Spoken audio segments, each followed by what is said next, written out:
Masjid Al-Markas Al-Islami Makassar menyediakan 1.200 paket makanan buka puasa setiap harinya. Makanan ini dibagikan gratis pada warga yang berbuka puasa di masjid. Selama bulan Ramadan, Masjid Al-Markas Al-Islami Makassar, Sulawesi Selatan menyiapkan makan berbuka puasa. Makan ini diberikan pada warga yang berbuka puasa bersama di dalam masjid. Setiap harinya, petugas setidaknya menyiapkan hingga 1.200 paket makanan berbuka puasa. Makanan berupa kue hingga nasi dos ini diberikan secara cuma-cuma alias gratis.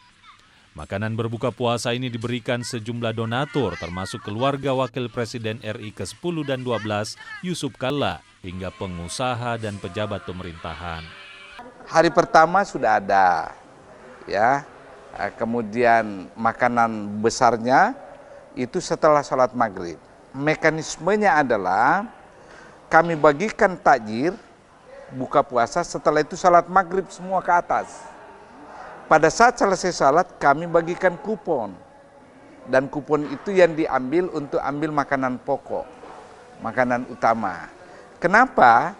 Supaya semua yang hadir itu ikut sholat maghrib.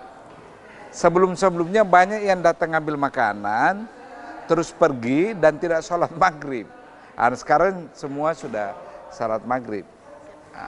Takjilnya apa saja, Pak? Oh, takjilnya itu ada air putih ya, kemudian ada kurma, ada kue, ya, kadang juga ada tahu.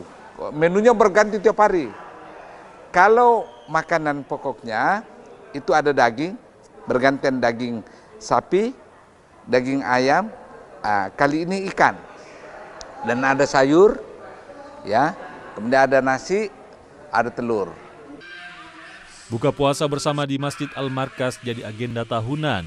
Warga bisa datang dan menikmati buka puasa setiap hari selama bulan Ramadan. Nila Rustam, Kompas TV Makassar, Sulawesi Selatan.